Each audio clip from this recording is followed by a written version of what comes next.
Hello student, मैं Nisha Sharma I study online में मैं आपका वेलकम करती हूँ। देखो बच्चों, आज जो अपने इम्पोर्टेंट क्वेश्चन रहेंगे वो अपने इम्पोर्टेंट क्वेश्चन रहेंगे पेपर एनिमल डाइवर्सिटी। यानी एनिमल डाइवर्सिटी का एक पोर्शन तो जो आता है जो आपके डिवाइड होता है डाइवर्सिटी ऑफ एनिमल की फॉर्म में, और दूसरा जो पोर्शन आता है यानी एनिमल जो डाइवर्सिटी वाला पेपर है वो 3 पार्ट में डिवाइड होता है। एक जिसमें कॉर्डेट एनिमल आते हैं यानी कॉर्डेटा, एक जिसमें इन्वर्टिब्रेट आते हैं, और एक जिसमें क्लासिफिकेशन आता है जैसे प्रोटोजोआ से लेके लास्ट तक। तो अपन इन्वर्टिब्रेट वाले पेपर्स की बात कर रहे हैं अब यहाँ पे। तो अपना जो पेपर रहेगा आज का, जो इम्पोर्टेंट क्वेश्चन रहेंगे वो रहेंगे structural and function of invertebrate. Paper का नाम क्या है बच्चों? स्ट्रक्चर एंड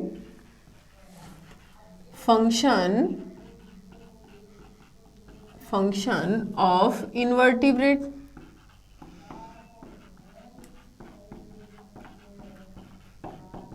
ठीक है, क्या है? Structure and function of invertebrate, कि जो इन्वर्टिब्रेट एनिमल है उनकी स्ट्रक्चर कैसी होती है, उनके फंक्शन कैसे होते हैं। तो कुछ स्टूडेंट, जैसे अगर शॉर्ट क्वेश्चन की बात करें तो शॉर्ट क्वेश्चन ये भी आ सकता है कि इन्वर्टिब्रेट क्या है। ठीक है, इंपॉर्टेंट क्वेश्चन तो अपन लेके आएंगे, लेकिन कुछ शॉर्ट क्वेश्चन जो है मैं साथ साथ में आपको बताते हुए चलूंगी। जैसे इन्वर्टिब्रेट क्या होते हैं, इसके साइलेंट फीचर यानी सामान्य लक्षण क्या होते हैं, और इस पेपर के अंदर जो है वो अपने कौन कौन से ऑर्गेनिज्म जो है जिनकी अपन को स्टडी करनी है। पेपर का नाम आपको समझ में आ रहा है? इन्वर्टिब्रेट का मतलब होता है एकशेरुकी। जितने भी एकशेरुकी एनिमल है उनकी संरचना कैसे होती है ऑर्गन सिस्टम की, और उनके कार्य क्या होते हैं, उनकी स्टडी अपन को करनी होती है। तो सबसे पहले अगर मैं बेसिकली बात करूं कि इन्वर्टिब्रेट की, इन्वर्टिब्रेट जितने भी अर्थ पर एनिमल प्रेजेंट होते हैं उन एनिमल के अंदर अगर बात की जाए तो एक तो एनिमल आते हैं बच्चों इन्वर्टिब्रेट के अंदर और एक आते हैं वर्टिब्रेट के अंदर। तो अब इन्वर्टिब्रेट के बारे में अपन को जानना है तो ऐसे एनिमल जिनमें जो नोटोकॉर्ड होती है, नोटोकॉर्ड वो क्या होती है बच्चों? एब्सेंट होती है। ठीक है, क्या बोल रही हूं मैं? ऐसे एनिमल जिनमें नोटोकॉर्ड एब्सेंट होती है उन एनिमल को अपन किस में काउंट करते हैं बच्चों? इन्वर्टिब्रेट के अंदर काउंट करते हैं। ठीक है, ऐसे एनिमल जिनमें नोटोकॉर्ड एब्सेंट है उनको अपन किस में काउंट करेंगे? इन्वर्टिब्रेट में। साथ साथ में इनमें नर्व कॉर्ड बच्चों पाई जाती है। जो नर्व कॉर्ड है ना, तंत्रिका रज्जु, नर्व कॉर्ड वो प्रेजेंट होती है इनके अंदर, लेकिन वो होलो यानी खोखली ना होकर कैसी होती है? सॉलिड होती है, सॉलिड नर्व कॉर्ड। ठीक है, कैसी पाई जाती है बच्चों? Solid nerve cord. और ये सॉलिड जो नर्व कॉर्ड है वो एनिमल की वेंट्रल सरफेस पर प्रेजेंट होती है। ठीक है, जो जंतु होता है ना उनकी वेंट्रल सरफेस, जैसे अपनी बात करें तो अपनी ये वाली सरफेस वेंट्रल है, इसके अपोजिट वाली डोर्सल सरफेस है ना, जो सरफेस लैंड की ओर होती है, अर्थ की ओर होती है। ठीक है, जो सरफेस एरिया उसकी ओर होती है वो वाली सरफेस कौन सी होती है? अपनी वेंट्रल होती है। उसके अपोजिट वाली सरफेस कौन सी होती है बच्चों? डोर्सल सरफेस होती है। तो अगर इन्वर्टिब्रेट की बात की जाए तो इनके अंदर नोटोकॉर्ड जो होती है वो क्या होती है? एब्सेंट होती है, यानी नोटोकॉर्ड इनमें नहीं पाई जाती है। दूसरा, नर्व कॉर्ड इनमें प्रेजेंट होती है और सॉलिड टाइप की नर्व कॉर्ड होती है। जो कॉर्डेटा एनिमल होता है ना उनमें, जैसे अपनी बात करें अपन में भी क्या होती है? नर्व कॉर्ड होती है, लेकिन अपनी नर्व कॉर्ड कैसी होती है? खोखली होती है, यानी अंदर से होलो होती है। लेकिन इनमें क्या होती है? सॉलिड नर्व कॉर्ड पाई जाती है। और अपनी जो नर्व कॉर्ड है वो डोर्सल सरफेस है, यानी पीछे वाली सरफेस पर प्रेजेंट होती है। अपनी नर्व कॉर्ड जो होती है बच्चों वो अपनी पीछे वाली सरफेस यानी डोर्सल सरफेस पर प्रेजेंट होती है।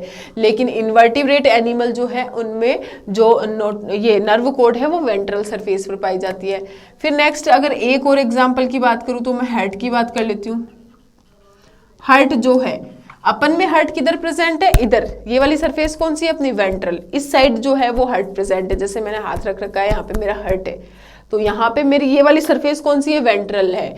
तो कोऑर्डिनेट में आती हूँ ना मैं, आप भी कोऑर्डिनेट में आते हो, ठीक है, आप इनवर्टिब्रेट में नहीं आते हो, आप भी कोऑर्डिनेट में आते हो। तो जितने भी कोऑर्डिनेट्स एनिमल हैं उनमें हार्ट जो है वो वेंट्रल सरफेस पर होता है, और जितने भी नॉन कोऑर्डिनेट एनिमल है यानी इनवर्टिब्रेट जो है उनके अंदर हार्ट जो है वो कहाँ पाया जाता है, कहाँ प्रेजेंट होगा। हार्ट की अगर मैं बात करूं तो डोर्सल सरफेस पर होगा बच्चों, डोर्सल सरफेस पर पाया जाता है, ठीक है। हार्ट कहाँ प्रेजेंट होता है, डोर्सल सरफेस पर। तो ये जो है इनवर्टिब्रेट के सामान्य लक्षण है, इनकी मैंने बात कर ली। फिर अगर इनवर्टिब्रेट फाइलम की बात करूं तो कौन कौन से आते हैं इसमें, पोरीफेरा से लेकर इकाइनोडर्मेटा तक,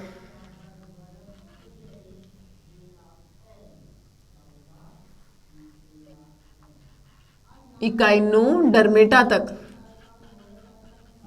पोरीफेरा से लेकर इकाइनोडर्मेटा तक जितने भी फाइलम के मेंबर्स हैं वो किसके अंदर आते हैं बच्चों, वो इनवर्टिब्रेट में आते हैं। जैसे पोरीफेरा, पोरीफेरा के बाद में क्या आता है, सिलेंड्रेटा, सिलेंड्रेटा के बाद में आएगा टीनोफोरा, टीनोफोरा के बाद में प्लेटीहेलमिंथीज, उसके बाद में एस्केलमिंथीज, फिर एनेलिडा, ऑर्थ्रोपोडा, मोलस्का, इकाइनोडर्मेटा। तो इकाइनोडर्मेटा तक जितने भी एनिमल आते हैं, जितने भी फाइलम आते हैं, उनके एनिमल जो आते हैं वो किसके अंदर आते हैं, वो आते हैं बच्चों इनवर्टिब्रेट के अंदर। फिर इकाइनोडर्मेटा के बाद में हेमिकोर्डेटा से लेके अपन सबसे हायर एनिमल है वो ह्यूमन है, तो हेमिकोर्डेटा से लेके मेमेलिया तक जितने भी एनिमल आएंगे वो कोर्डेटा के अंदर आएंगे। फिर इस पेपर के अंदर जो स्टडी करनी होती है वो इनवर्टिब्रेट एनिमल की स्टडी करनी होती है। जैसे अगर आपके पेपर्स की मैं बात करूं, इसमें कौन कौन से टॉपिक दिए हुए हैं, ऑर्गेनिज्म दिए हुए हैं। सबसे पहले कॉकरोच, उसके बाद में मैं बात करूंगी पाइला, उसके प्रॉन, ठीक है, कॉकरोच, प्रॉन, उसके बाद में है एपीज, फिर है पाइला, फिर है यूनियो, फिर है स्टार फिश। ये जो है वो वेरी इंपॉर्टेंट है। अगर जो स्टूडेंट जो स्मार्ट स्टडी कर रहे हैं, जो स्टूडेंट या जिनको ऐसा है कि मुझे पूरा ही पढ़ना है, ठीक है, तो वो स्टूडेंट इन ऑर्गेनिज्म के ऑर्गन सिस्टम को पढ़े कि इनमें डाइजेशन कैसे होता है, इसमें रेस्पिरेशन कैसे होता है, इसमें श्वसन यानी रेस्पिरेशन ही हो गया ना, इसमें सर्कुलेशन कैसे होता है, वैसे अलग अलग का पूछा जाता है। मैं जो है इन टॉपिक में से भी जो सबसे इंपॉर्टेंट टॉपिक है ना वो लेके आई हूँ बच्चों, ठीक है। इन टॉपिक में भी जो इम्पोर्टेंट क्वेश्चन जो है वो मैं पहले जितने भी पुराने पेपर्स हैं उनको सॉल्व करके जो सबसे वेरी इंपॉर्टेंट क्वेश्चन बनते हैं उनको मैं आपके सामने लेके आई हूँ। यानी मैं आपको इस लेक्चर के अंदर सारे इंपॉर्टेंट क्वेश्चन बताऊंगी, यानी सारे लिखवाऊंगी मैं कि ये इंपॉर्टेंट है, लेकिन एक दो क्वेश्चन को मैं डिटेल में भी बता दूंगी और बाकी को ब्रीफली बता दूंगी, ठीक है। जैसे जो वेरी इंपॉर्टेंट लगेगा मुझे उसको मैं डिटेल में बताऊंगी, जो कि एग्जाम में कन्फर्म आएगा ही आएगा वो क्वेश्चन। फिर क्वेश्चन आपको सारे ही पढ़ने पड़ेंगे। यहाँ पे इस लेक्चर में मैं आपसे कह दूंगी क्या डिस्कस ये करूंगी कि इंपॉर्टेंट क्वेश्चन कौन से हैं, ठीक है। और अपने जो ऐप पर है उन इंपॉर्टेंट क्वेश्चन जो है उनके सारे वीडियो जो है वो डाले हुए हैं। जिस स्टूडेंट ने सब्सक्रिप्शन ले रखा है वो स्टूडेंट जो है ऐप से उन क्वेश्चन को जरूर पढ़े बच्चों। सारा डिटेल जो है उन ऐप से उस क्वेश्चन को जरूर आप पढ़ना वहाँ से। अब अगर मैं बात करूं इनके अंदर भी क्या पढ़ना है, ऑर्गन सिस्टम, जैसे डाइजेस्टिव सिस्टम हो गया, रेस्पिरेटरी सिस्टम हो गया, सर्कुलेटरी सिस्टम हो गया, रिप्रोडक्टिव सिस्टम हो गया, एक्सक्रीटरी सिस्टम हो गया, वो पढ़ना है, ठीक है। अब मैं इंपॉर्टेंट क्वेश्चंस की बात कर लेती हूँ कि इनके इंपॉर्टेंट क्वेश्चन जो इनवर्टिब्रेट है उसमें कौन कौन से होंगे।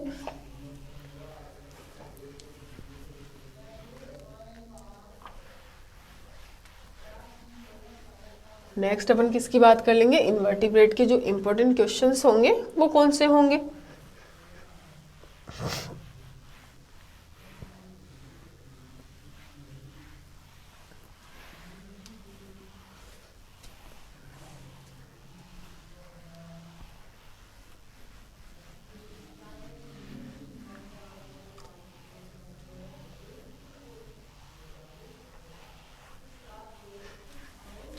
ठीक है, तो सबसे पहला जो क्वेश्चन आता है प्रोन का डाइजेस्टिव सिस्टम।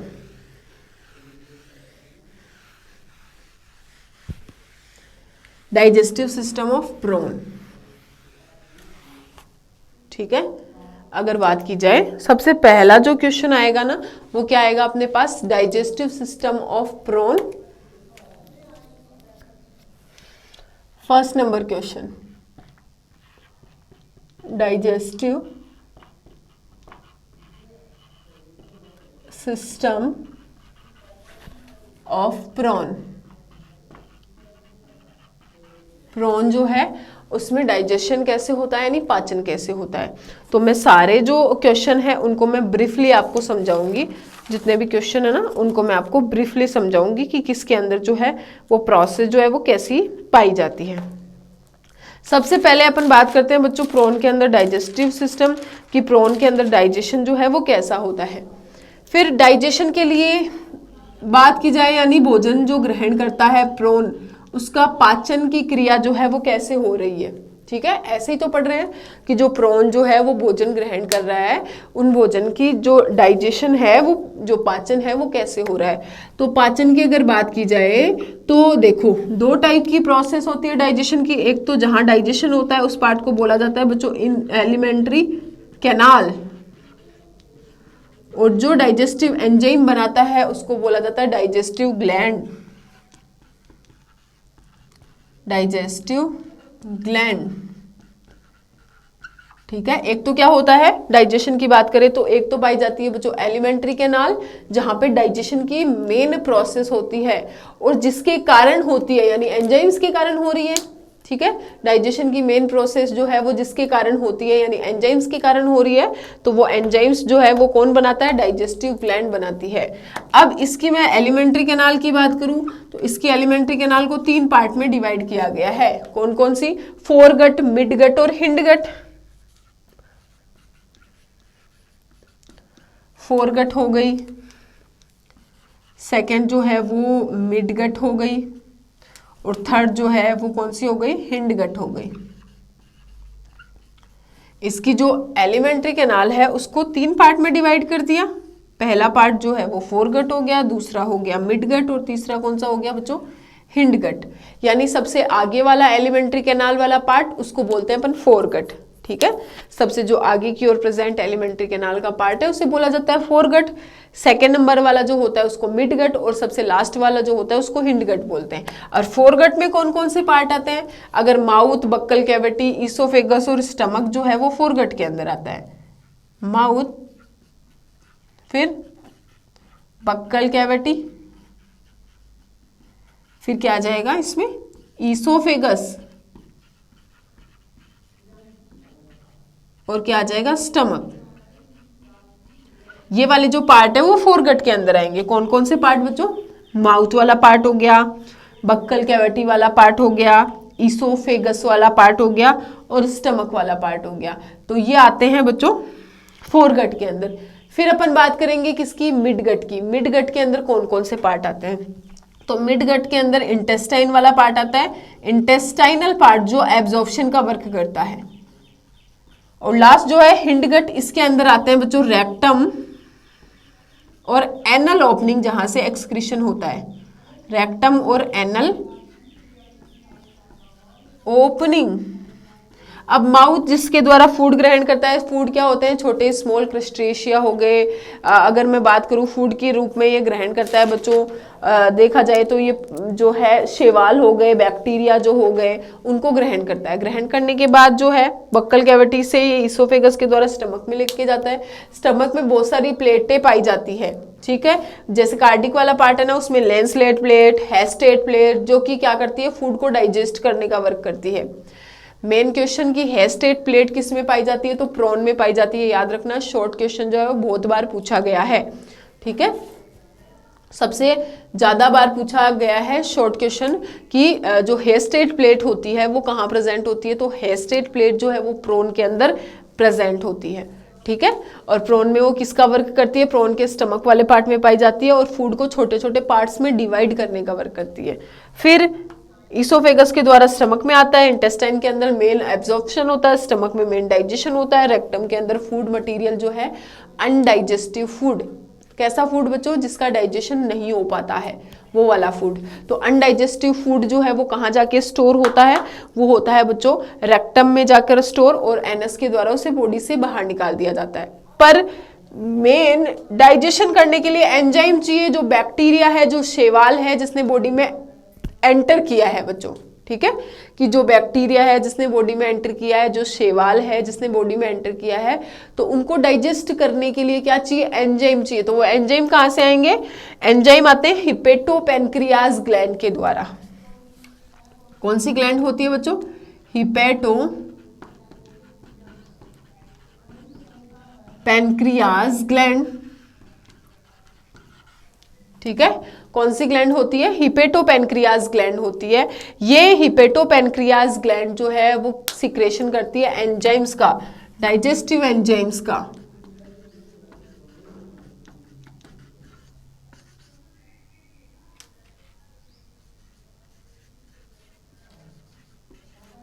ये हिपेटोपैनक्रियाज ग्लैंड जो है वो क्या बनाती है? Digestive enzyme. और ये डाइजेस्टिव एंजाइम जो है वो स्टमक में प्रेजेंट जो फूड है उसका डाइजेशन कर देते हैं, ठीक है। तो ये बेसिकली मैंने ब्रीफली बताया है, उसको आप डिटेल में आप पढ़ना, ठीक है।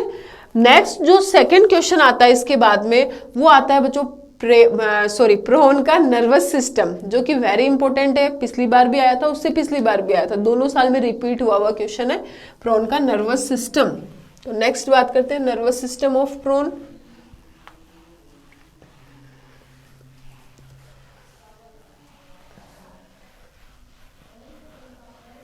सेकंड जो क्वेश्चन आएगा वो कौन सा आएगा बच्चों? अपना नर्वस सिस्टम, या नर्वस सिस्टम ऑफ प्रोन, की प्रोन का जो नर्वस सिस्टम होता है वो कैसा होता है।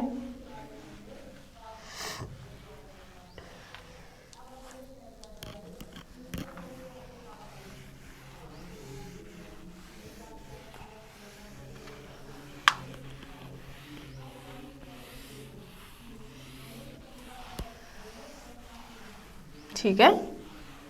नेक्स्ट अपन बात करेंगे nervous system of prawn, prawn के नर्वस सिस्टम की।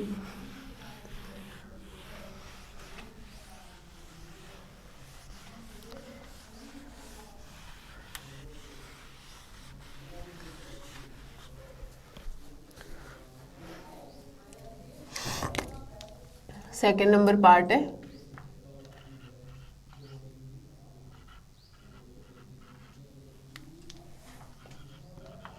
Nervous system of prawn. Prawn का जो तंत्रिका तंत्र है उसके बारे में डिस्कस करेंगे कि प्रोन के अंदर जो नर्वस सिस्टम होता है वो कैसा पाया जाता है बच्चों, ठीक है। किसकी बात करेंगे? प्रोन के नर्वस सिस्टम की, कि प्रोन के अंदर नर्वस सिस्टम कैसा होता है। ये जो क्वेश्चन है उसको मैं डिटेल बताऊंगी, इस क्वेश्चन को देख लेना बच्चों, ठीक है। इस क्वेश्चन को समझना, इसी एक क्वेश्चन को मैं आपको डिटेल में बताऊंगी, क्योंकि मुझे ये लगता है कि ये क्वेश्चन इस बार भी रिपीट होगा। बाकी जो क्वेश्चन है उन क्वेश्चंस को बच्चों आप खुद करने की कोशिश करना, मैं आपको क्वेश्चन बताऊंगी, क्योंकि अपने पास लास्ट टाइम है, अब मैं आपको क्वेश्चन ही बता सकती हूँ, क्योंकि इनका जो सोल्यूशन है वो मैंने पहले ही वीडियो के अंदर डाल रखा है। इन्वर्टिब्रेट के आप वीडियोज़ देखना, उन वीडियोज़ के अंदर जो अपने ऐप पर जितने भी वीडियो डाले गए हैं उनमें ये जो क्वेश्चन मैंने लिखवाए हैं यहाँ पे, उनका सोल्यूशन दे रखा है सारा का सारा, ठीक है। तो अपन बात करते हैं इस क्वेश्चन के बारे में। तो ये क्वेश्चन क्या है? प्रोन का नर्वस सिस्टम, कि प्रोन में नर्वस सिस्टम जो है वो कैसा होता है। तो प्रोन के नर्वस सिस्टम को देखो, इसको एक बार मैं ऐसे अंडरलाइन कर लेती हूँ। जो प्रोन का नर्वस सिस्टम है उसको डिवाइड किया गया है। सबसे पहले आता है इसके अंदर ब्रेन, सेकेंड आता है बच्चों ब्रेन के बाद में इसको बोला जाता है circum oesophageal connective, circum oesophageal connective. Third जो पार्ट आएगा इसका वो आएगा ventral nerve code, ventral nerve code. और फोर्थ वाला जो पार्ट आएगा उसको बोलते हैं बच्चों एब्डोमिनल गैंग्लिया, सॉरी पहले थोरेसिक गैंग्लिया, थोरेसिक गैंग्लिया या गैंग्लियन। फिर फिफ्थ नंबर आ जाता है एब्डोमिनल, एब्डोमिनल गैंग्लियन, ठीक है। तो ये प्रॉन के नर्वस सिस्टम के पार्ट है। ठीक है, किसके पार्ट है बच्चों? प्रॉन के नर्वस सिस्टम के ये पार्ट है। कौन कौन से पार्ट है? सबसे पहला जो पार्ट आता है वो आता है ब्रेन। सेकेंड जो पार्ट आएगा वो आएगा सर्कम ईसोफेजियल कनेक्टिव। ठीक है, मैं बताऊंगी क्या होती है। सारी की सारी नर्व से ही मिलकर बना है पूरा नर्वस सिस्टम में, तंत्रिकाएं ही तो आती है सारी की सारी। तो फर्स्ट आता है ब्रेन, सेकंड आता है circum oesophageal connective, third number जो आएगा वो वेंट्रल नर्व कोड आएगा, फोर्थ नंबर थोरेसिक गैंग्लिया और फिफ्थ नंबर जो है वो एब्डोमिनल गैंग्लिया। इधर जो मैं इसका डायग्राम बना रही हूँ ताकि आपको अच्छे से समझ में आ जाए। यहाँ पे जो डायग्राम है वो देखना आप बच्चों।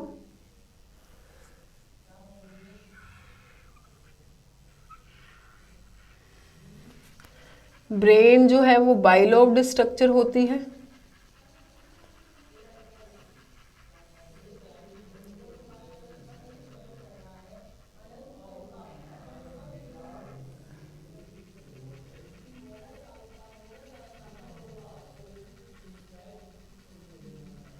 ठीक है, ब्रेन जो है वो कैसी स्ट्रक्चर होती है? बाइलोब्ड स्ट्रक्चर होती है।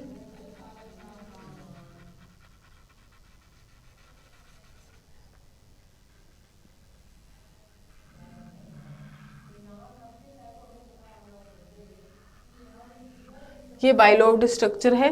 फिर ब्रेन के बाद में आता है, ब्रेन का जो नाम होता है इसको बोलते हैं सुप्रा ईसोफेजियल गैंग्लियन। एक सेकेंड, फिर मैं इसके कनेक्टिव्स बना देती हूँ।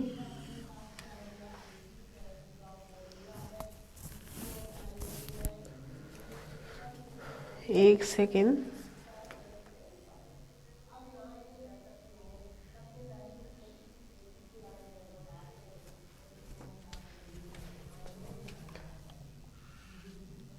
ये अंदर वाला पार्ट, ये गैंग्लिया, फिर इसके अंदर लूप पाया जाता है जिसको बोला जाता है ट्रांसवर्स लूप, जो अंदर की ओर होता है। नेक्स्ट जो पार्ट आएगा वो आ जाएगा वेंट्रल नर्व कोड। ये वाला पार्ट किसका हो जाएगा? Ventral nerve code. Ventral nerve code पे 6 गैंग्लिया पाए जाते हैं। ठीक है, सिफेलोथोरेक्स एक लार्ज गैंग्लियन से मिलकर बना होता है ये वाला पार्ट।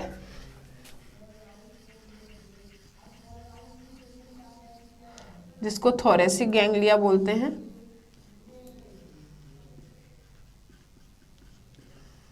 थोरेसिक गैंग्लियन, ये जो वाला पार्ट है इसमें देखो, एक बार मैं बना देती हूँ पूरा डायग्राम।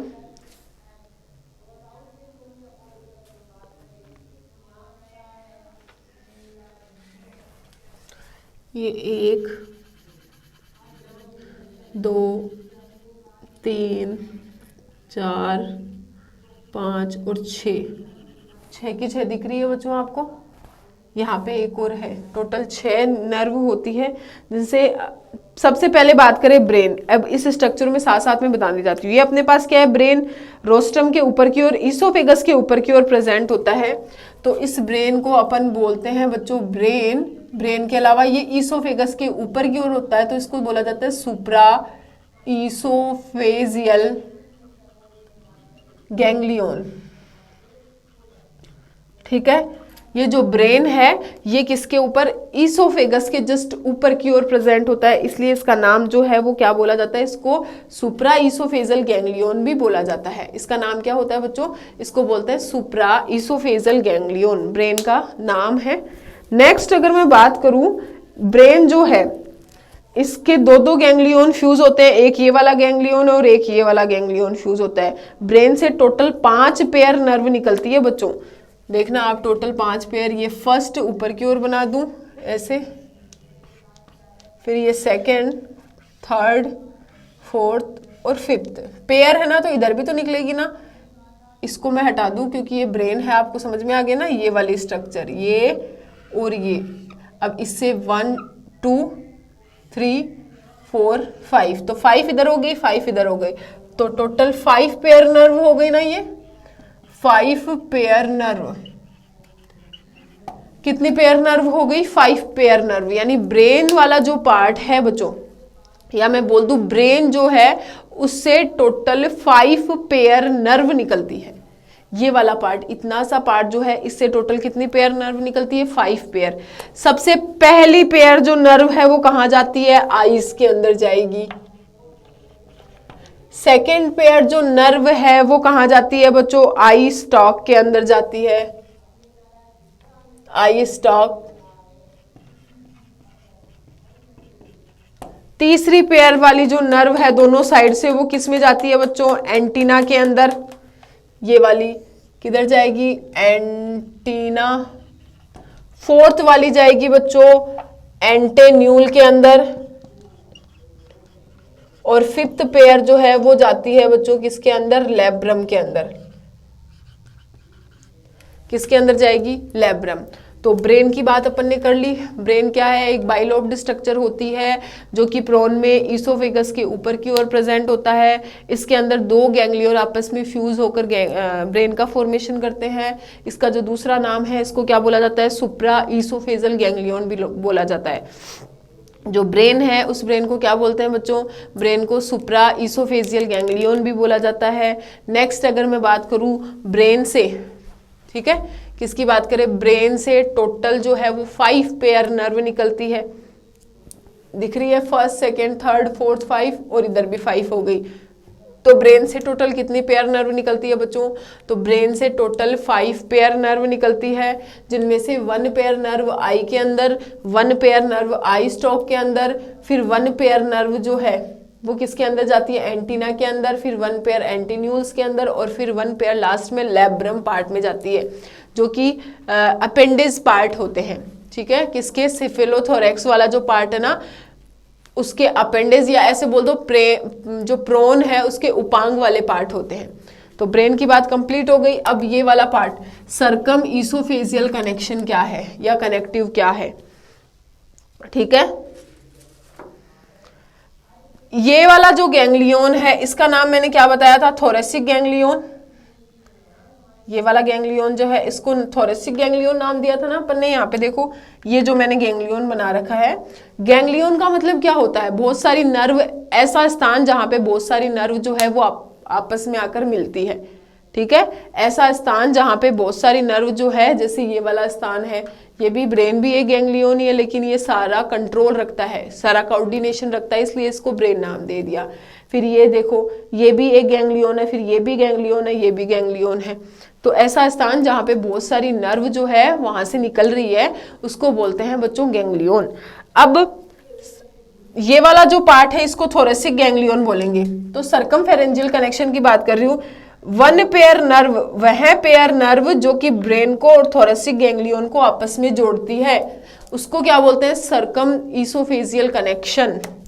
ये वाली जो देखो, एक पेयर तो इधर है, एक पेयर इधर है, इस पेयर नर्व को क्या नाम दिया जाता है बच्चों? सर्कम ईसोफेजियल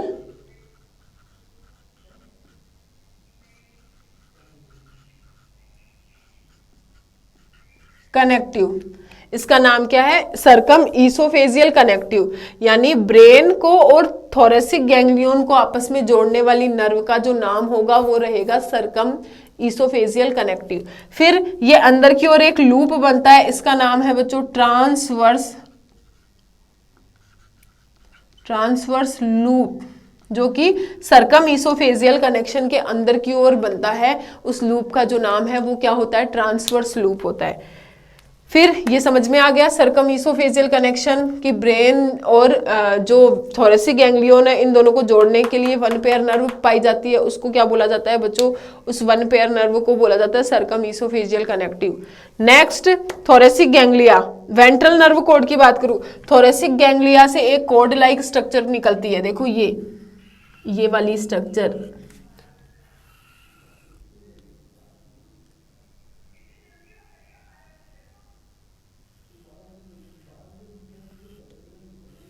ठीक है, कि थोरेसिक गैंग्लियन जो है उस थोरेसिक गैंग्लियन से एक कोड लाइक स्ट्रक्चर निकलती है।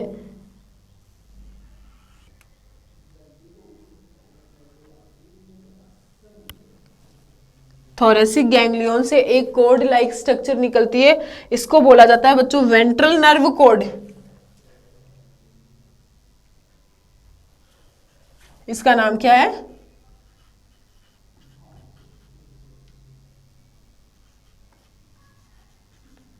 Ventral nerve code. फिर अब थोरेसिक गैंग्लियन की मैं बात कर लेती हूँ वापस, क्योंकि वेंट्रल नर्व कोड की बात कर ली। वेंट्रल नर्व कोड पे टोटल 6 जो है वो एब्डोमिनल गैंग्लियन लगे रहते हैं। देखो first, second, third, fourth, fifth, 6, इनको नाम क्या दिया गया है? 6 एब्डोमिनल गैंग्लियन। क्या पाए जाते हैं? 6 एब्डोमिनल गैंग्लियन। नेक्स्ट अगर मैं बात करूं कि थोरेसिक गैंग्लियन जो है ये वाला पार्ट, इस थोरेसिक गैंग्लियन से टोटल 11 पेयर नर्व निकलती है बच्चों। देखो यहां से ऐसे first, second, third, fourth, fifth, 6, 7, 8, 9, 10 और 11। 1 2 3 4 5 6 7 8 9 10 और 11।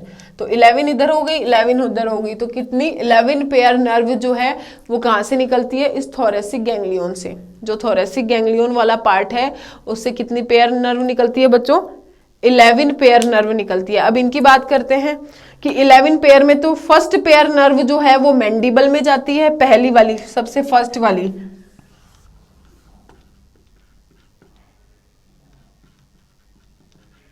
फर्स्ट पेयर नर्व मैंडिबल में जाती है। सेकंड पेयर नर्व जो है मैग्जिला के अंदर जाती है, अपेंडिस पार्ट है, ठीक है। ये वाली पहली पेयर नर्व जो है वो किसके अंदर जाएगी? मैंडिबल में। दूसरी पेयर नर्व जो है वो मैग्जिला में। थर्ड पेयर वो जाएगी मैग्जिलिपीड में, मैग्जिलिपीड में, फर्स्ट मैग्जिलिपीड में। फोर्थ नंबर जाएगी सेकेंड मैग्जिलिपीड में, और फिफ्थ जाएगी थर्ड मैग्जिलिपीड में। और बाकी कितनी बच गई? 6। तो वो 6 पेयर लेग भी तो होते हैं ना, तो 6 पेयर लेग्स में जाती है। बाकी ये जो 6 पेयर है वो किधर जाती है बच्चों? 6 से लेके 11 तक, ठीक है। 5 हो गई ना, 6 से 11 तो किधर जाती है? वॉकिंग लेग्स जो होते हैं 6 से 11, तो ये जो है वो वॉकिंग लेग्स लिख लो आप। वॉकिंग लेग्स के अंदर सप्लाई करती है। तो कितनी हो गई? फर्स्ट पेयर मैंडिबल में जाएगी, सेकंड पेयर मैग्जिला में, थर्ड पेयर फर्स्ट मैग्जिलिपीड में जाती है, फोर्थ जो है वो सेकंड मैग्जिलिपीड में, और फिफ्थ जो है थर्ड मैग्जिलिपीड में। 3 मैग्जिलिपीड पाए जाते हैं बच्चों इसमें, जो अपेंडिस वाले पार्ट होता है, या मैं बोल दूं इसका अपेंडिस पार्ट होता है। किसके? जो प्रोन है उसकी बात कर रहे हैं। फिर बाकी बची हुई वॉकिंग लेग्स के अंदर जाएगी। ये अपन ने बात कर ली थोरेसिक गैंग्लियन की। एब्डोमिनल गैंग्लियन की बात करें तो ये वेंट्रल नर्व कोड पर लगे होते हैं। एब्डोमिनल गैंग्लियन कहाँ पाए जाते हैं? एब्डोमिनल गैंग्लियन जो है वो वेंट्रल नर्व कोड पे लगे होते हैं। 6 होते हैं। कितने होते हैं? 6 एब्डोमिनल गैंग्लियन प्रेजेंट होते हैं। अब जो 6 एब्डोमिनल गैंग्लियन है उनसे टोटल से कितनी पेयर नर्व निकलती है? 3-3। फर्स्ट से लेके फिफ्थ तक, इससे 3 निकलेगी, first second third, first second third. इससे भी 3, इससे भी 3, इससे भी 3 और इससे भी 3। बाकी जो लास्ट बचता है ना, इससे बच्चों 13 नर्व निकलती है, याद रख लेना। 13 नर्व, पेयर नहीं, केवल नर्व। जो लास्ट गैंग्लियन बचता है उससे केवल कितनी? 13 नर्व निकलती है। ये याद रख लेना। जो कौन से पार्ट में जाएगी? इसके एब्डोमिनल भागों के अंदर, जो इसके एब्डोमिनल पार्ट है ना वहां तक सप्लाई करती है। ये समझ में आ गया? तो ये अपन ने थोरेसिक गैंग्लियन की बात कर ली कि यह सरकम ब्रेन के नीचे की ओर स्थित होता है, या फिर मैं बोल दूं इसको बोला जाता है बच्चों ये ना ईसोफेगस के नीचे की ओर भी स्थित होता है। फिर नेक्स्ट, इससे टोटल कितनी पेयर नर्व निकलती है? 11 पेयर नर्व निकलती है। जो कहाँ कहाँ जा रही है ये बता दी। फर्स्ट से लेके फिफ्थ तक तो मैंडिबल, मैग्जिला, फर्स्ट मैग्जिलिपीड, सेकंड और थर्ड, और बाकी बची हुई कहाँ तक जाती है? वॉकिंग लेग्स तक जाती है, ठीक है। फिर ventral nerve code, thoracic ganglion से एक कोड लाइक स्ट्रक्चर निकलती है, ठीक है। जो थोरेसिक गैंग्लियन है उससे एक कॉर्ड लाइक स्ट्रक्चर निकलती है जिसको थोरेसिक गैंग्लियन बोला जाता है।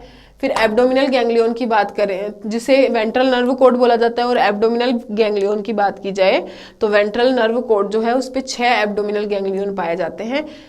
1 से लेके 5 तक जो है वहां तक तो क्या करती है, कितनी पेयर, 3-3 पेयर नर्व निकलती है। बाकी जो लास्ट बचता है उससे 13 नर्व निकलती है टोटल। तो ये अपन ने बात कर ली nervous system of prawn. Prawn का जो नर्वस सिस्टम होता है वो कैसा पाया जाता है। ठीक है, समझ में आ गया आपको नर्वस सिस्टम ऑफ प्रोन की, प्रोन का नर्वस सिस्टम कैसा होता है। अब बाकी बचे हुए क्वेश्चन है उनको मैं ब्रीफली बताऊंगी या जल्दी जल्दी आपको क्वेश्चन ही बताऊंगी। ये क्वेश्चन याद कर लेना, एग्जाम में जरूर पूछा जाएगा।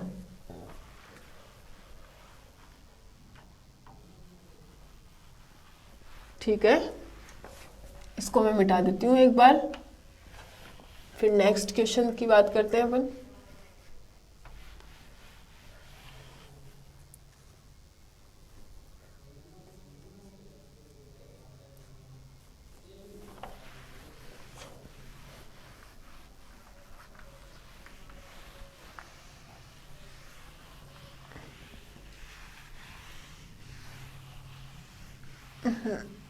नेक्स्ट क्वेश्चन की बात करेंगे अब।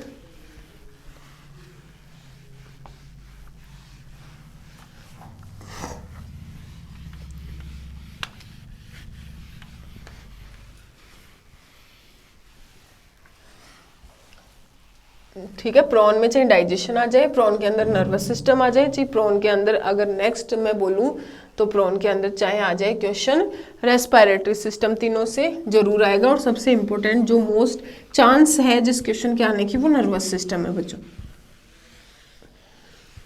ठीक है, सबसे ज्यादा आने वाले क्वेश्चन का जो चांस है वो किसका है, नर्वस सिस्टम का है।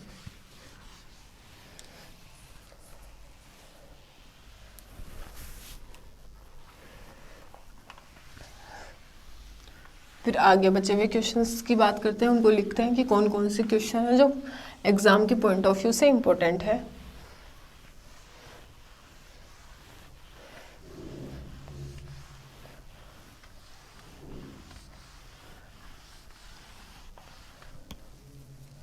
नेक्स्ट क्वेश्चन की अगर अपन बात करें तो वो आता है respiratory system of prawn. Prawn के अंदर जो रेस्पिरेटरी सिस्टम होता है ना, जैसे गिल पाए जाते हैं। ठीक है, सिचुएशन के बेसिस पे जो गिल है वो अलग अलग प्रकार के होते हैं। तो नेक्स्ट जो क्वेश्चन रहेगा वो प्रॉन के अंदर रहेगा रेस्पिरेटरी सिस्टम का, कि प्रॉन के अंदर रेस्पिरेशन कैसे होता है।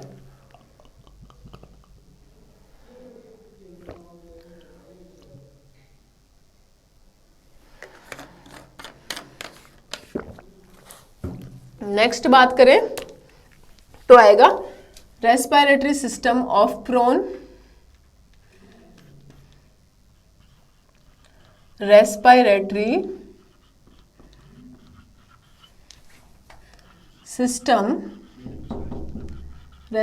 System of prawn. प्रॉन के अंदर जो रेस्पिरेटरी सिस्टम होता है वो कैसा पाया जाता है। ठीक है, कि रेस्पिरेशन की मैकेनिज्म जो है वो प्रॉन में कैसी पाई जाती है, रेस्पिरेटरी जो सिस्टम होता है वो कैसा होता है, रेस्पिरेशन के लिए क्या पाए जाते हैं। तो याद रखना, शॉर्ट क्वेश्चन भी पूछा जा सकता है कि एग्जाम में कि प्रॉन के अंदर रेस्पिरेशन के लिए कौन से ऑर्गन प्रेजेंट होते हैं। तो प्रॉन के अंदर रेस्पिरेशन के लिए गिल्स पाए जाते हैं। ठीक है, प्रॉन में रेस्पिरेशन के लिए क्या प्रेजेंट होते हैं बच्चों, गिल्स प्रेजेंट होते हैं। गिल के द्वारा उसमें रेस्पिरेशन की प्रोसेस होती है। नेक्स्ट अगर मैं बात करूं इसके बाद में, ये गिल भी अलग अलग टाइप के होते हैं, जैसे पोडोब्रांच हो गया, प्लूरो ऑर्थोब्रांक हो गया।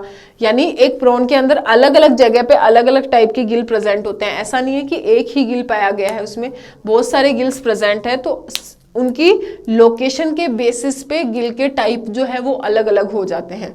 ठीक है, तो ये क्वेश्चन हो गया बच्चों किसका, नेक्स्ट क्वेश्चन, कि प्रॉन के अंदर क्या बच्चों, रेस्पिरेटरी सिस्टम किसके थ्रू होता है, गिल्स के द्वारा होता है। नेक्स्ट बात करते हैं स्कॉर्पियन में रेस्पिरेटरी सिस्टम या respiratory system of scorpion. Next question क्या आएगा, रेस्पिरेटरी सिस्टम ऑफ स्कॉर्पियन। ये तो शॉर्ट क्वेश्चन भी बहुत बार पूछा गया है बच्चों, बुक लंग्स। ठीक है, स्कॉर्पियोन में रेस्पिरेशन के लिए क्या प्रेजेंट होते हैं, बुक लंग्स। इसमें करना क्या है आपको कि बुक लंग्स की स्ट्रक्चर कैसी होती है, ठीक है। इसमें आप क्या करते हो, स्कॉर्पियोन के अंदर रेस्पिरेशन की अगर बात करें तो आपको सबसे पहले बताना पड़ेगा कि स्कॉर्पियोन के अंदर रेस्पिरेशन के लिए बुक लंग्स प्रेजेंट होते हैं। फिर नेक्स्ट जो आता है कि बुक लंग्स जो है उनकी स्ट्रक्चर कैसी पाई जाती है, तो स्ट्रक्चर बनाओ और उसकी मैकेनिज्म लिखो, ठीक है। नेक्स्ट अगर क्वेश्चन की मैं बात करूं रेस्पिरेटरी सिस्टम ऑफ स्कॉर्पियोन के बाद में, तो नेक्स्ट आता है बच्चों कि circulatory system of scorpion. Circulatory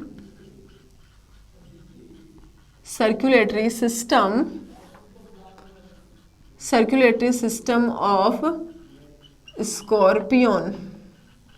स्कॉर्पियोन के अंदर जो सर्कुलेशन की प्रोसेस है वो कैसे होती है, तो उसको अपन बोलते हैं सर्कुलेटरी सिस्टम ऑफ स्कॉर्पियोन। नेक्स्ट आता है excretory system of Unio. Excretory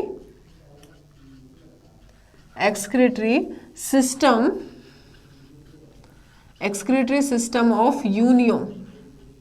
Unio के अंदर एक्सक्रीशन के लिए क्या प्रेजेंट होते हैं, तो बोजिनस के ऑर्गन पाए जाते हैं। ये भी क्वेश्चन जो है वो बहुत बार शॉर्ट में भी आता है कि यूनियो के अंदर एक्सक्रीशन के लिए कौन से ऑर्गन प्रेजेंट होते हैं, ठीक है। क्वेश्चन क्या है कि यूनियो के अंदर एक्सक्रीशन के लिए कौन से ऑर्गन पाए जाते हैं, तो याद रखना यूनियो के अंदर एक्सक्रीशन के लिए क्या पाए जाते हैं, ऑर्गन ऑफ बोजेनस।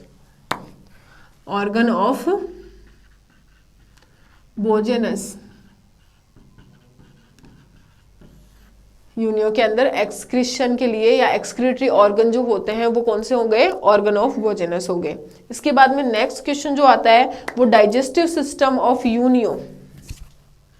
6 जो आएगा वो आएगा डाइजेस्टिव सिस्टम ऑफ यूनियो, ठीक है। यूनियो के अंदर जो डाइजेशन है वो किस प्रकार का पाया जाता है, तो क्या आएगा, digestive system of Unio. Next अगर बात करें कि digestive system of Pila, digestive system of Pila. Pila के अंदर जो डाइजेशन की प्रोसेस है वो कैसे होती है, डाइजेशन के लिए एलिमेंट्री कैनाल कैसी पाई जाती है, डाइजेस्टिव ग्लैंड कैसी होती है, ठीक है। कैसा होगा कि इसके अंदर एलिमेंट्री कैनाल जो है वो किस प्रकार की प्रेजेंट होती है, फिर उसके अंदर डाइजेस्टिव ग्लैंड जो है वो कौन कौन सी पाई जाती है, और वो कौन कौन से हार्मोन का एंजाइम का सिक्रेशन करती है, और वो एंजाइम जो है वो कौन कौन से जो फूड मटीरियल है उनको डाइजेस्ट करेंगे। नेक्स्ट जो क्वेश्चन आएगा इसके बाद में वो आता है सेंस ऑर्गन ऑफ पाइला।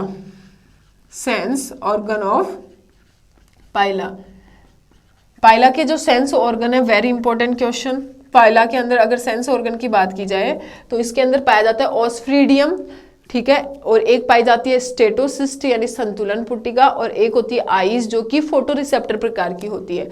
तो इसमें पाइला के अंदर मेन 3 प्रकार के जो है वो सेंस ऑर्गन प्रेजेंट होते हैं, ठीक है। पाइला के अंदर जो सेंस ऑर्गन है वो 3 प्रकार के होते हैं, ऑस्फ्रीडियम पाई जाती है, स्टेटोसिस्ट पाई जाती है और आइस पाई जाती है। आपको स्ट्रक्चर बनानी है और उनके फंक्शन लिखने हैं कि जैसे आइस की स्ट्रक्चर कैसी होती है और उसका क्या फंक्शन होता है, विजन में हेल्प करती है। फिर ऑस्फ्रीडियम जो है वो क्या करती है, तो ये क्या करती है, बैलेंसिंग में हेल्प करती है। स्टेटोसिस्ट जो है वो संतुलन पुट्टिका का कार्य करती है, ठीक है। तो इस टाइप से जो है ऑस्फ्रीडियम जो है वो आयन की बैलेंसिंग में भी कार्य करती है मोस्ट जो कभी कभी। नेक्स्ट क्वेश्चन जो आता है इसके बाद में आएगा बच्चों water vascular system of starfish. Water vascular system of starfish. Water vascular system of starfish. Starfish का जो वाटर वेस्कुलर सिस्टम होता है वो कैसा पाया जाता है, यानी कैसे, जैसे मैट्रीपोराइड हो गया, स्टोन कैनाल हो गया, रिंग कैनाल हो गया, रेडियल कैनाल हो गया, उसके बाद में होता है लैटरल कैनाल, ट्यूब फिट आ गई जो कि लोकोमोशन में हेल्प करती है। यानी वाटर वेस्कुलर सिस्टम जो है स्टारफिश का वो हेल्प किस में करता है ये भी पता होना चाहिए। तो स्टारफिश का जो वाटर वेस्कुलर सिस्टम है बच्चों वो हेल्प करता है किसके अंदर, लोकोमोशन में। फिर नेक्स्ट आता है social organisation of termite and honey B.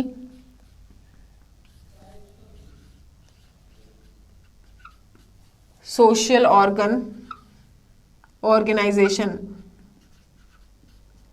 Organisation of termites and honey B.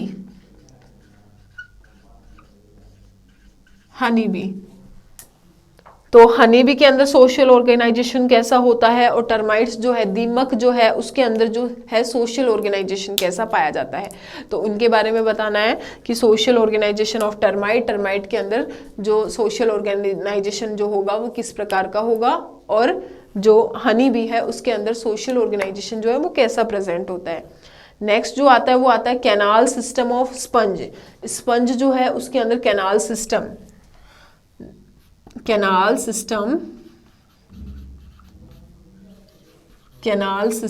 Of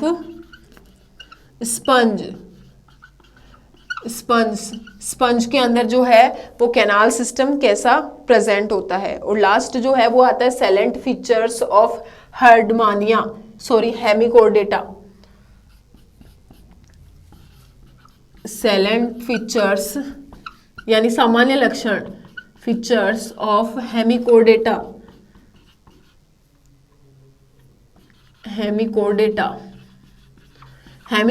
की जो सामान्य लक्षण है उनके बारे में। तो ये जो है वो मैं इस पेपर के वेरी इंपॉर्टेंट क्वेश्चन लेके आई हूँ बच्चों आपके सामने, कि जो एग्जाम के पॉइंट ऑफ व्यू से इनमें से ये जो आपको 10 क्वेश्चन लिखाए हैं, आपको देखना पेपर के अंदर 7 से 8 क्वेश्चन जो है उनसे देखने को मिलेंगे। ठीक है, तो मैंने सारे वेरी इंपॉर्टेंट बताए। लास्ट टाइम पे अगर आपको पढ़ने की रिक्वायरमेंट हो बहुत ज़्यादा, कि जिन स्टूडेंट को स्मार्ट स्टडी करनी होती है वो लास्ट में इंपॉर्टेंट क्वेश्चन ही पढ़ते हैं बच्चों। ठीक है, तो आपको पता होना चाहिए कि आपके पेपर के जो इंपॉर्टेंट क्वेश्चन है वो कौन से हैं। अब इन्हीं को आप ज़्यादा से ज़्यादा रिवाइज कीजिए। जो ये क्वेश्चन मैंने आपको जितने भी करवाए हैं इनको आप ज़्यादा से ज़्यादा रिवाइज कीजिए, इनसे आपको एग्जाम में क्वेश्चन जरूर मिलेगा। और जो शॉर्ट क्वेश्चन है साथ साथ में बताएं, जैसे यूनियो के अंदर जो है एक्सक्रीशन के लिए क्या पाया जाता है, भोजनस के ऑर्गन। इन्वर्टिब्रेट जो है उसके सामान्य लक्षण बता दिए। इन्वर्टिब्रेट के अंदर नोटोकोड प्रेजेंट नहीं होती है लेकिन नर्व कोड होती है, जो कि कहाँ पाई जाती है, वेंट्रल सरफेस पर पाई जाती है। ठीक है, इस टाइप से अपन ने किसके बारे में, इस पेपर की जो इंपॉर्टेंट क्वेश्चन है उसके बारे में डिस्कस किया, और मैंने आपको नर्वस सिस्टम के बारे में एक्सप्लेन भी किया। तो जो आज की क्लास है उसको अपन यहीं पे कंप्लीट करेंगे बच्चों। अपन मिलेंगे नेक्स्ट क्लास के अंदर। Thank you.